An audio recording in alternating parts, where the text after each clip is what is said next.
Hello, welcome back to my channel.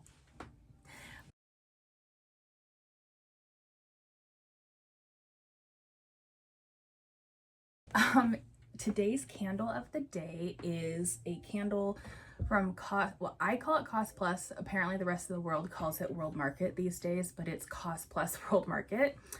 It is tobacco and bergamot scent. Oh, it smells so good.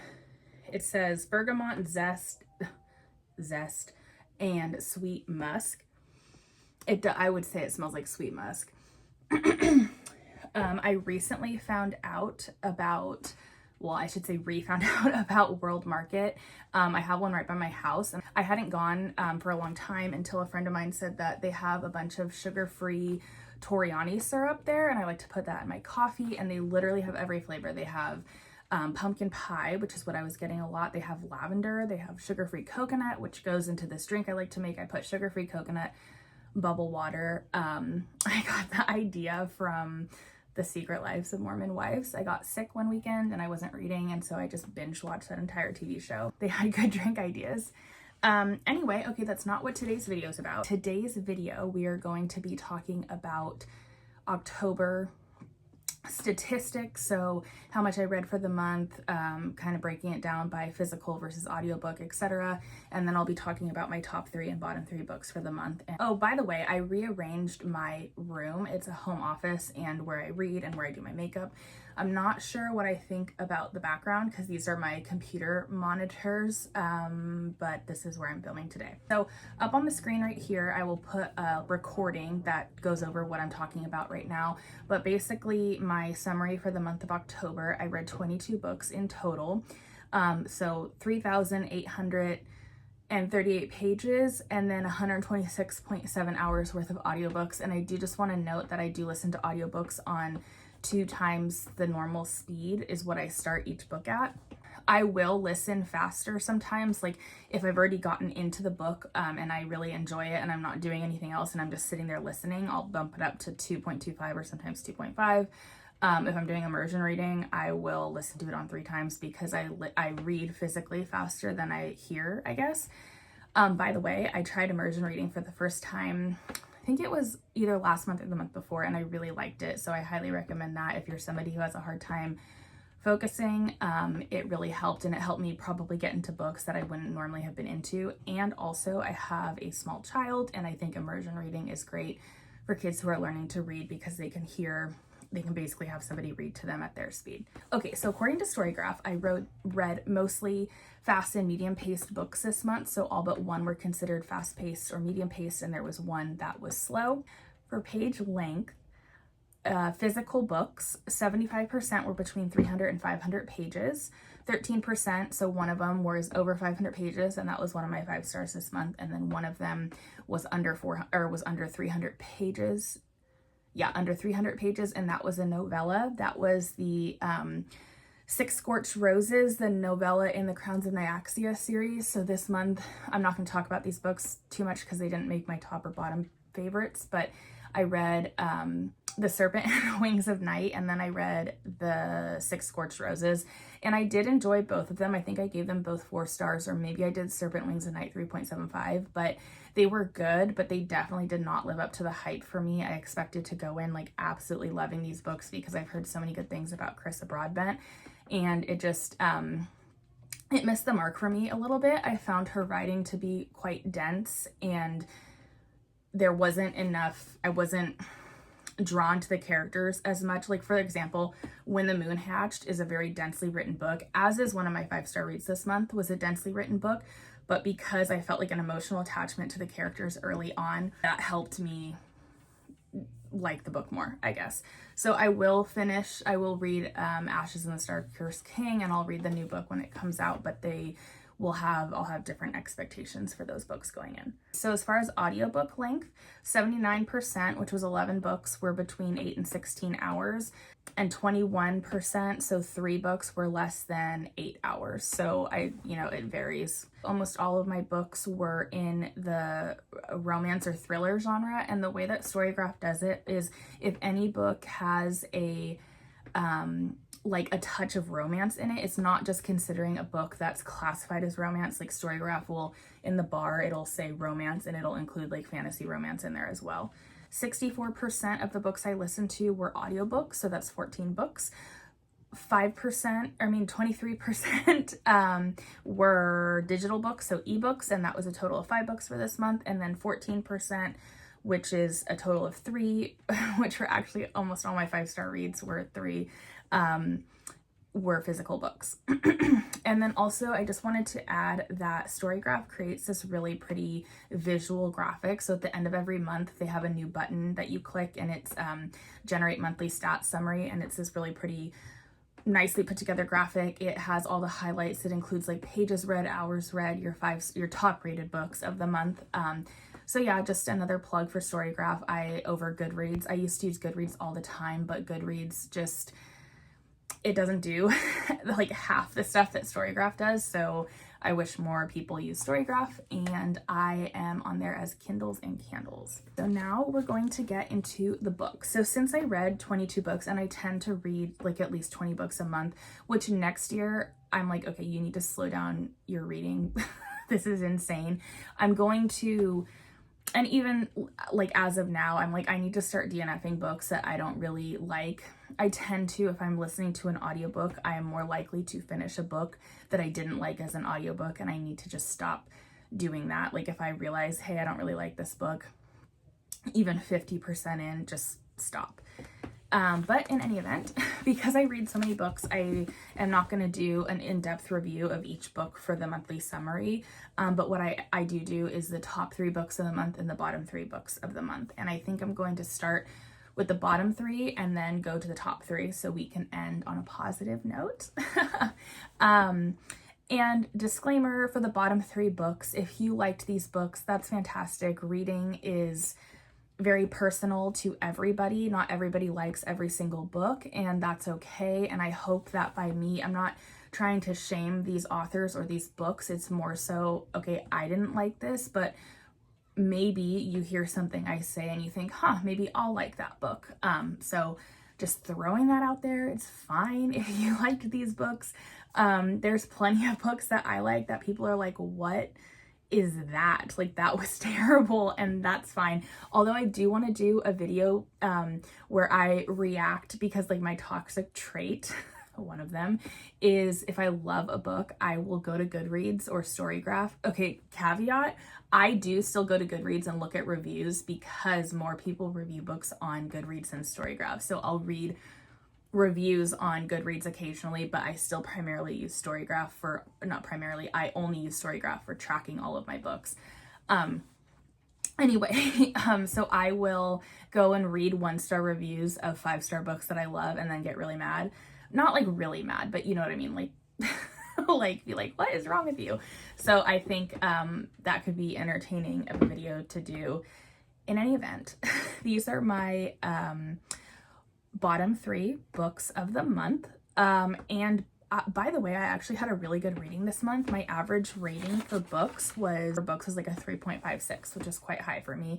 And my lowest read book this month, I rated 2.25. So overall, I mean, anything, so for me, like a 2.5 book it's okay. Like, it just really didn't work for me, but it was okay. And then anything under 2.5, I had a problem with somewhere, like more so than it just kind of missed the mark for me. So with that being said, my bottom 3 books, I will start with best of the bottom 3. So that way the first book I talk about is like my best least favorite book, and then medium least favorite book, and then the last one I talk about will be my actual least favorite book. And all of these were audiobooks, so I will put up a picture of the book on the screen. The first book that I will talk about, that's my favorite least favorite book of the month, is The Devil Wears Scrubs by Frida McFadden. This book came up on my Libby app and Hoopla. It showed up in both when I was like scrolling, because sometimes if I don't know what to read and I'm looking at my TBR and I'm like, I don't really want to listen or read any of these, I'll just look through what the library has available. So I looked and I saw a Frida McFadden book that I hadn't seen before, and I thought, oh, this must be new. It's not new. It is one of her older books. I think it came out in 2013, and let's just say she has significantly improved her writing since this book. Nothing, I guess I should tell you what the book is about. The book is about, and I can't even remember the name of the main character, but a woman who is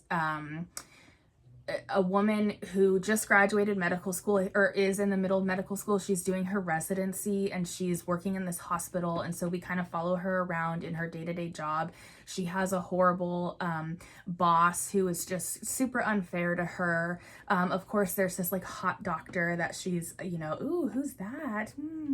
And kind of like making eyes with, and I think she goes out on a couple dates with him. That's not the main story of the book at all. Let me tell you, there's actually no main story of this book. The plot is just following her around day to day, and like some weird things happen.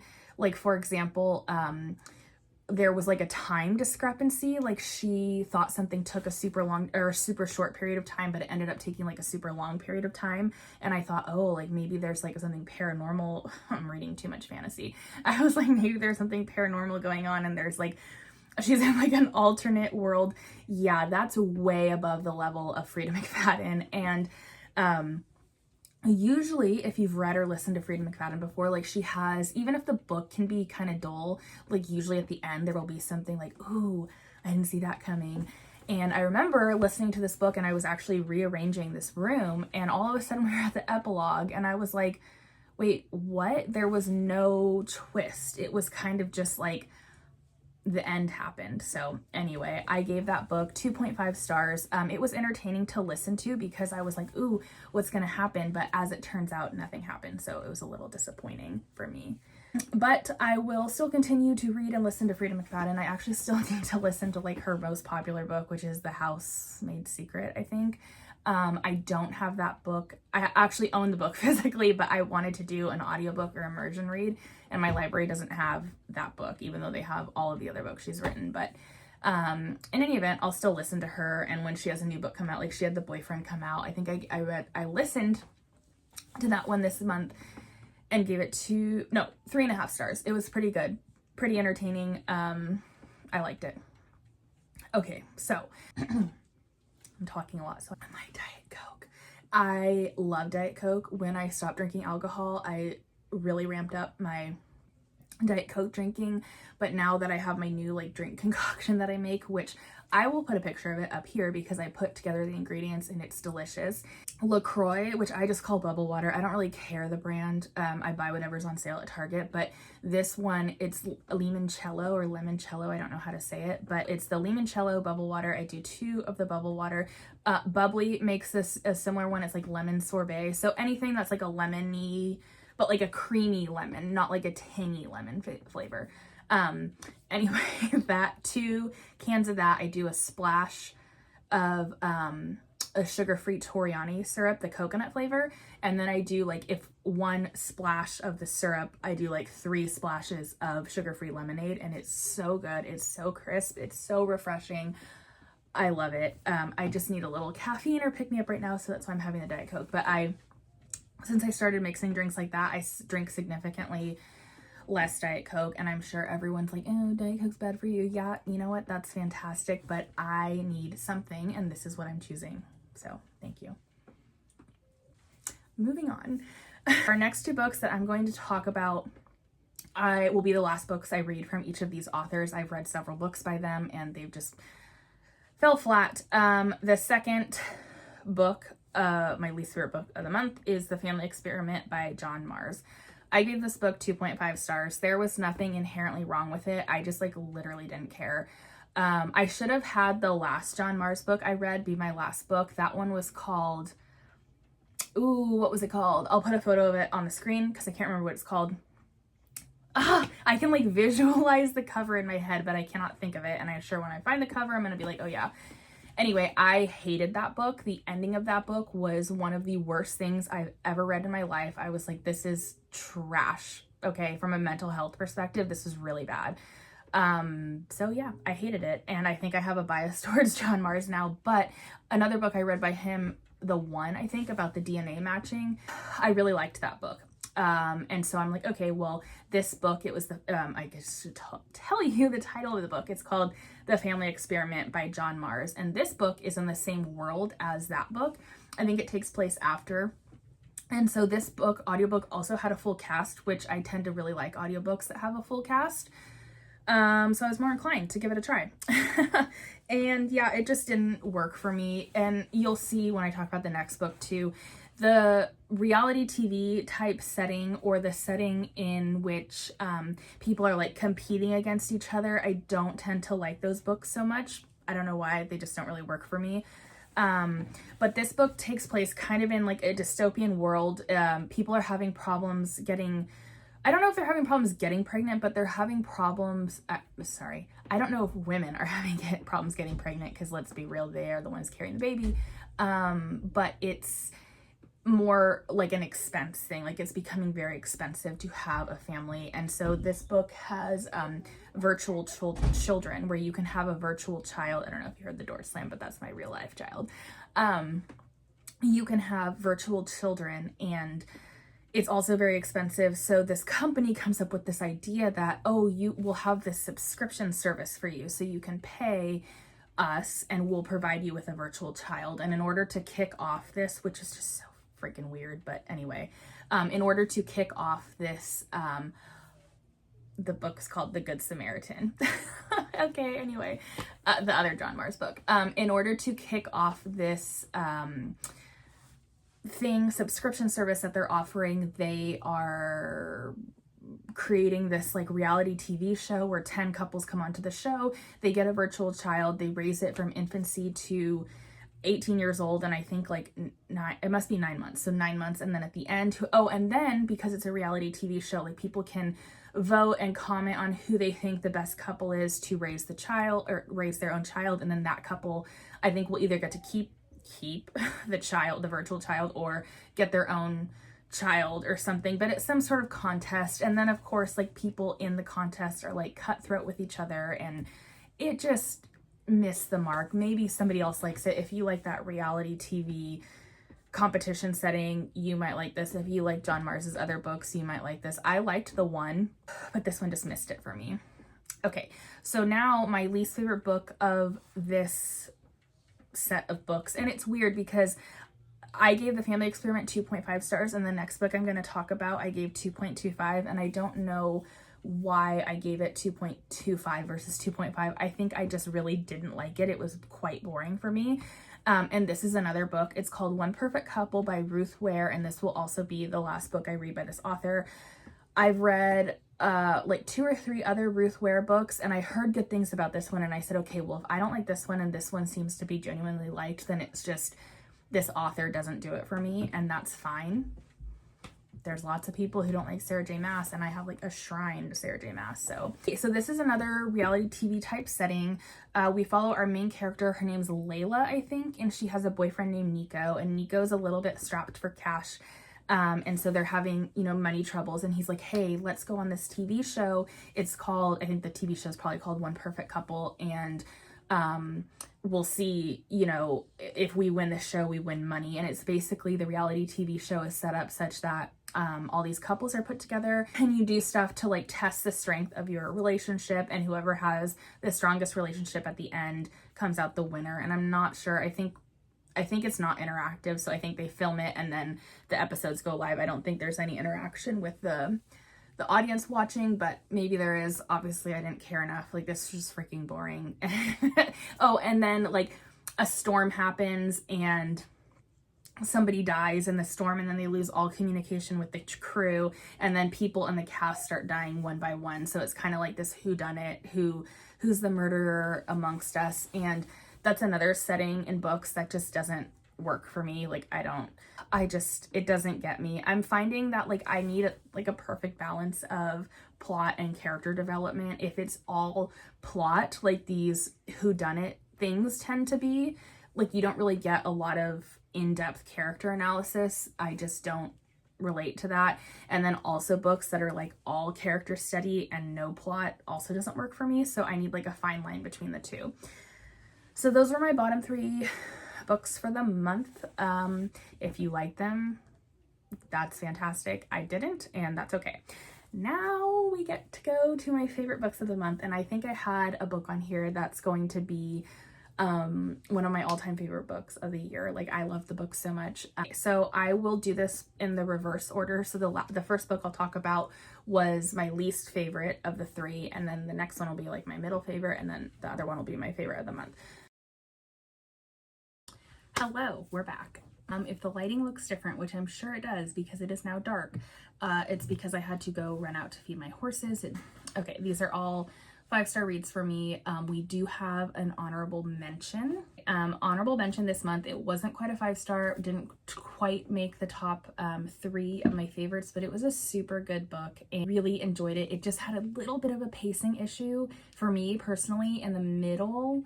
That I got, like, I don't want to say I got bored because I did really enjoy the entirety of the book, but I think that's what prevented me from giving it 5 stars, or just that 5-star feeling.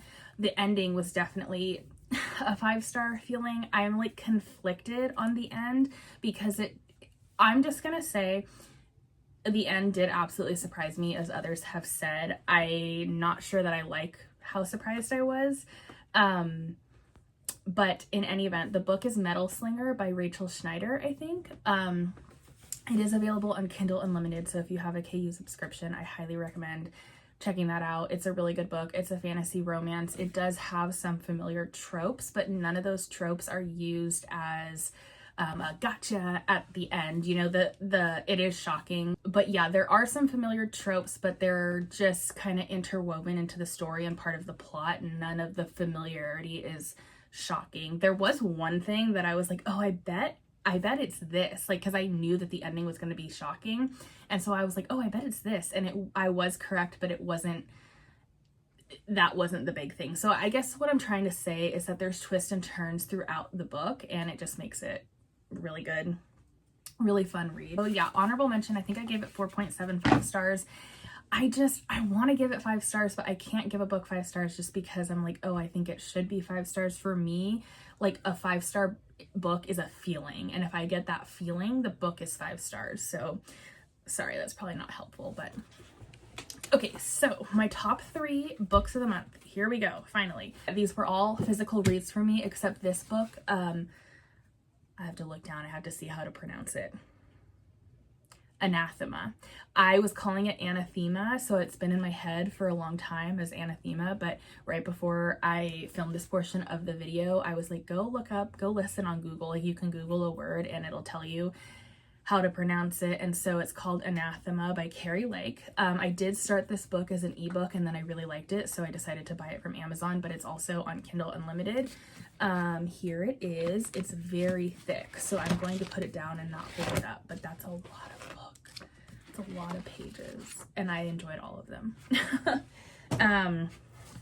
Okay, the other thing I did was I looked up the definition because I was like, what does this word even mean? So the definition of anathema is, there's 2. 1, something or someone that one dislikes. 2, a formal curse by a pope or council of the church. And I would say both fit into this story. Definitely number 1. I'm not sure. Number 2, I think so too, but in any event, this is a dark fantasy romance, so if you have triggers, you should check trigger warnings. I will say the stuff that I consider potentially a trigger, it was definitely dark, but it wasn't a main point of the book. Just check the trigger warnings and do what you're comfortable with, because it does have some dark underlying themes. And I say fantasy romance, but I would say this is definitely a book that's more heavy on the fantasy, and it is going to be a duology. So this book ended and there will be a second one coming out. I'm not sure when, probably next year. This was also my first Carrie Lake book. I know she has other books that are quite popular, but I do think this was her first delve into fantasy. So yeah, more heavy on the fantasy by a lot than the romance. I would say the romance is sprinkled throughout. I think just going into that, knowing that if you're looking for something with like a really strong romance component, this is not going to be the book that does that. But okay, so in this book, we're following, and also the book is really dense. There's a lot of intricate world building, and that's why the book is 700 plus pages because the world building is really in detail. It's quite different from our own. There is two kind of worlds in this. There's like the human realm that's more like the modern world. I don't even want to say modern, it's more like planet Earth is what I should say. Like there's really no magic that genuinely goes on there, but it's more set, it's definitely not modern. I would consider it more like a puritanical society. People are afraid of anybody who's different. They say they're like witches or they do magic, and the community that our main character, her name's Maveth, is from has a really strong religious component to it. They have a church, they have, I don't know if it's called a pope, but like the leader of the church, and they do banish people. Like if they think you're a witch, there's this forest right by the community and it's called the Eating Woods. And so if they don't like you for whatever reason and they've deemed you to be a threat to society, they'll either kill you or banish you to the Eating Woods. And this is definitely more like olden times where women have to be married. If you're unmarried, you basically are screwed. Good luck to you, ma'am, but you can't be part of the community. So our female main character, her name's Maveth. She has a sister named, I think it's Alyssa, it might be Alicia. And they were, their parents died and people found them a long time, when they were born. I think they're in their 20s now, they're over 18. And they've basically been taken under the wing of their aunt and uncle, primarily their uncle, who had like a winemaking business and then did some like shady stuff on the side, like he made poisons and stuff. But in any event, the uncle dies before the book even starts, and they are under the care of the aunt. Her name's Agatha, and Agatha is like, I am done with you guys, I need money, I'm gonna sell you to the highest bidder. Not even highest bidder, basically anybody she can find to take one of these two girls to be in marriage, so she cannot have to deal with them anymore. And she does find a person for each of them. So that's kind of what's going on in the human world right now, and they're both fighting to try to not be married off, basically, because neither of them wants to be married off to who their aunt has chosen. And there's just like weird, creepy stuff, like the Eating Woods are brought up a lot and described in like detail about how creepy they are, and there's all these like birds flying around, and there's just a lot of, it's very well written if you like to have like a world built and like imagine it. It was very easy to imagine. Now in the fantastical world, our male main character, his name is Zavander, and at the very beginning of the book, like literally open the book and the first page with like text in it is the prologue, and the prologue takes place 200 years prior to where we're at right now. And there was a woman, her Lady Rydane, I think that's how you say it, and she is Zavander's mom. And and also at the beginning of this book, I'll just show you real quick, there is a glossary which I found helpful, and there is this, I hope you can see it, but like, I don't want to call it a family tree, but these are all the different like types of races. So this is the human world and this is the fantastical world. And so all of these races, or different types of fantastical beings, I guess, were kind of like at odds with each one king. His name was Cardavos. But the other races or clans kind of were like would still bicker amongst each other. And so Zavander's parents really needed help, and so they went to the king, and the king said, okay, fine, but let me take your son's magic. And they had two sons, and he took the first son's, he said, I'm going to take a sample of the son's magic. Yeah, it was like he like drained him of his magic, and it like inflicted this curse upon him. And since he was older than Zavander was, he was more heavily impacted. And then the king Cardavos required more magic, and so Zavander's dad said, okay, you can take Zavander's too. And so Zavander also has this curse, but because he was a baby when the curse was placed upon him, he wasn't as affected. So that's like the beginning of Zavander's story. Now, 200 years later, Zavander is in the fantastical world. There's a new king, and he's actually the king's assassin. And he's had a lot of traumatic events that have happened to him to lead him to where he is today, which you will find out if you read the book. Whoever the king wants killed, he basically goes and kills them. However, he's also working with somebody who was close to the king but is now kind of outcast. And this person has said, hey, I know how to break your curse. You have to find 7 of these bloodstones for me. And so while Zavander is doing his errands for the king, he is also attempting to find these bloodstones to help break the curse. And that's kind of how him and Maveth ultimately link up. I will say it takes a large percentage of the book, so it takes some time, and that's why I say this is really heavy on the fantasy and not necessarily the romance for a large portion of the book. Yeah, and then, you know, he's really funny. He has a really dry sense of humor, and I really liked it and thought he was entertaining. The story kind of evolves from there. I know I've already said a lot and I don't want to give away too much more, but if you like what you've heard so far, then I think you'll really like the book. It's really interesting. Really like the end, and I cannot wait to get to the second book to read it. Okay, so my second book that was also a 5-star read is this book. This is the Reappearance of Rachel Price by Holly Black. This is my first book that I've read by Holly Black. It's a thriller. I started this book as an immersion read, so it was one of my first. It definitely wasn't the first, because Lightlark was the first book I did as an immersion read, but this book might have been the second. And so the audio, oh, by the way, I read this book in one day. I started it in the morning or like afternoon and was like going about my day. And then at night, I think I read like the last 60% of the book, but because it was so good. And so I switched from immersion read to just only reading the physical book because it was so good and the audio wasn't fast enough, or I like had to turn the page to find out what happened. So that book follows, our main character is Rachel Price's daughter. Her name's Annabelle.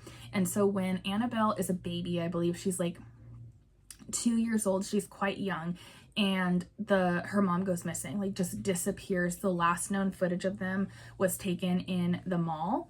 So they were in the mall and security cameras caught footage of them leaving the mall, and then they kind of just like disappeared into thin air. And Annabelle was found in the back seat of a car, but Rachel Price, her mother, just poof, gone. Now I think Annabelle's like 17 years old, so what is that, like 15 years have gone by. Annabelle needs a little bit of money, and so she agrees to do, sorry, my dog is like doing dog things. She agrees to do a documentary with this film crew to talk about her mother's disappearance. And as part of this documentary, oh, and by the way, she's been raised by her dad this whole time, so she has a really close relationship with her father. So the documentary crew comes into town to interview her, but they also do like reenactment. So they hired this woman to do a reenactment, and they're about to do the scene where Rachel is left and found in the car. And so the idea is they will film the reenactment as, you know, the woman they hired, the woman they hired as Rachel is like, they have her in the car and then just like disappearing, and then Annabelle sitting in the back seat and kind of like talking through like what happened.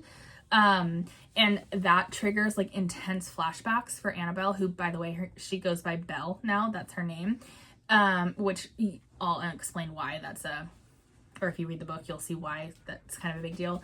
In any event, that triggers some intense flashbacks for her. She kind of freaks out and runs off. And so she runs off and she sees a woman walking down, and I think she runs like quite far.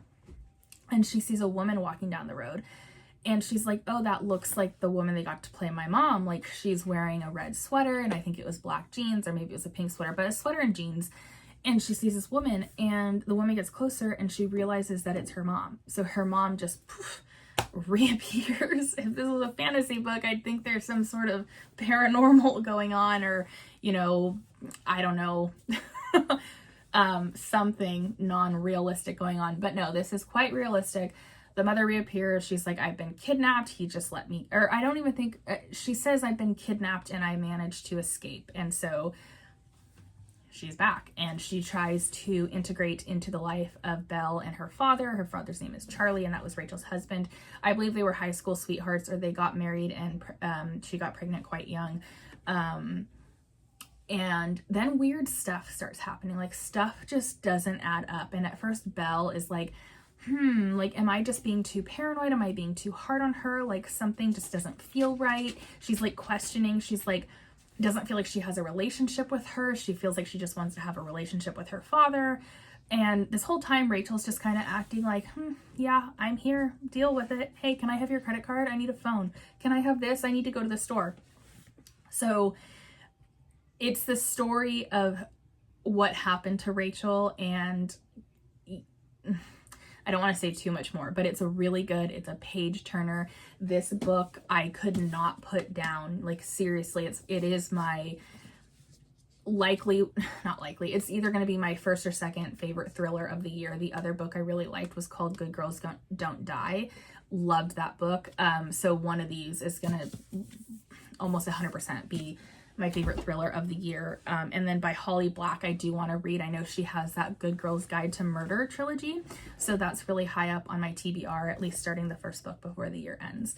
If you like thrillers, if you like guessing, like what is going on, if you like being tricked to think one thing, and I'm not even saying like what I think might have happened and what someone else thinks might have happened could be two different things. We could both be thinking different things, because I tend to pull from past experiences of books that I've read. Like, I can't give any specific examples because I don't want to give spoilers of other books, but if I read a book and I remember something happened and then I apply it to a new book and then I'm tricked, I like that. I like being tricked in that sense, where it's like set up to be tricked and not just to be tricked for like, you know, out of the blue. Like, it's not set up properly, that I don't like. But when it's set up properly and done well, this book, it did it. Like, anytime I stay up till 3 in the morning, 4 in the morning sometimes to finish a book, like this book, like I did with Binding 13, like I did with Air of Fire, like I did with Empire of Storms, any book like that is going to be like all-time favorites, and this is one of them. Speaking of all-time favorites, my top book of the year, I'm like, can I talk about this book without getting emotional? I think I can. I knew this. Okay, so I went with a coworker to another coworker's house. He has a house, like, I don't want to say in the middle of nowhere because there's stuff around it, but it is quite isolated. And we had like a little vacation. We called it a reading retreat. We ended up chatting a lot and just like hanging out and having fun. And so I didn't read as much, but I did get one full book read. And I'm going to put a picture too up on the screen of what like the setting was. And it was just beautiful. And like, you walk outside in the morning and you hear silence. And I don't know if you guys know the sound of silence, but it is a thing and it is beautiful. And I loved it. And it was like, I could walk outside my house and sure, it's quiet, but you can just hear that other people are around. But out there, it's just you. Anyway, okay, so I brought a ton of books on this reading retreat weekend, and I only ended up finishing one, but I picked this one, and I'm so glad I picked this book. This book was so good. I was crying by like page 40, which I just never do. I never cry that early. If I'm going to cry in a book, it's usually later on. This book is Before I Let Go by Kennedy Ryan. Okay, so when I was there, I didn't bring any of my annotating supplies, and I don't really annotate books that much, although I want to get into it because I saw some videos recently where people have like annotation keys and then that's how they know what they want to highlight. And I'm like, oh, that's such a good idea.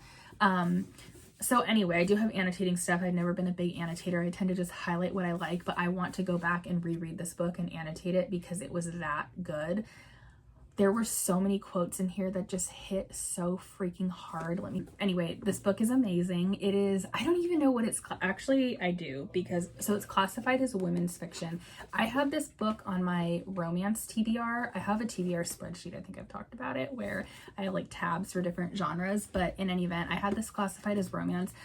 The back says it's women's fiction, and I have heard before it referred to as women's fiction. I can see why it's not considered solely a romance. The romance is very heavy in this book. I mean, it's a second chance romance. So the book starts with the main characters, Yasmin and Josiah, and they have 2 children together. And at the beginning of the book, they are split apart. And by the way, check trigger warnings for this. This is a very heavy book. Like, look at the cover. I wouldn't think this is a heavy book. It has flowers on it. It's orange. It has yellow. It's pretty, but it's very heavy. So if there's anything that you consider a trigger, I highly recommend checking that out before picking up this book. But they are split up at the beginning, and they've been separated for, I believe, some time. I want to say 2 years. It could be a little less at the beginning of this book. And the story is about, you know, they're co-parenting together. They're figuring out how they run a business together. So they're figuring out how to run the business and raise their children. And before they broke up, they had 2 very tragic things happen to them that you'll learn about at the beginning of this book. And it sent Yasmin into a very deep depression. And this book is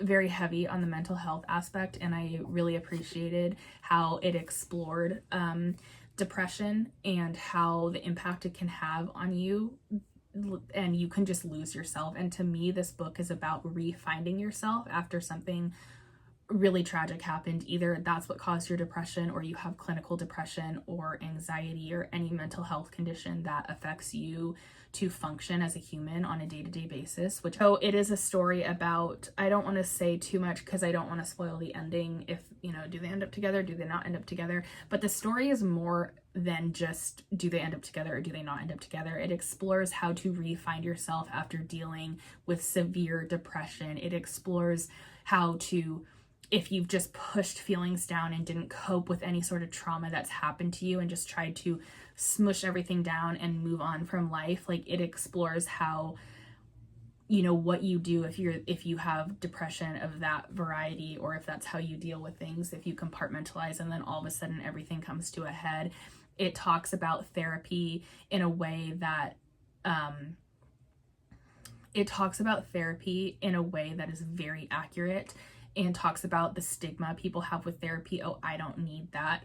Therapy's not, you know, I don't like talking to people about my feelings. Like, I'm fine. I can deal with it. And I just think therapy can be so beneficial for everybody.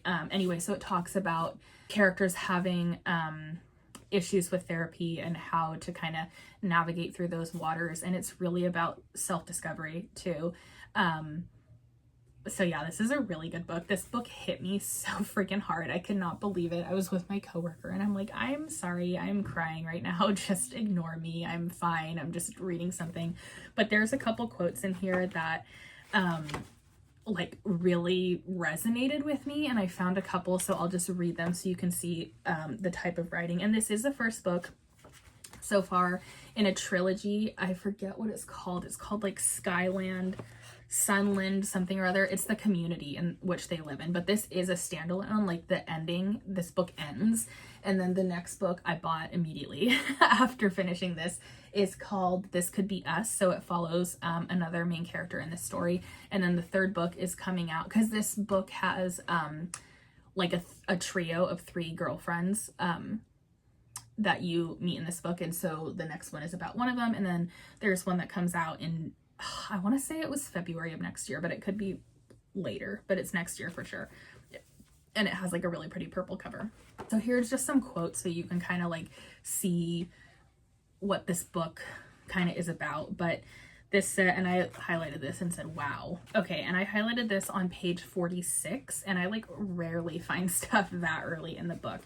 But this says, people talk about the stages of grief, but there is a stage of depression, at least for me, where you go from feeling pain so acutely you can't bear it to feeling nothing at all, a blessed numbness after a debilitating sadness.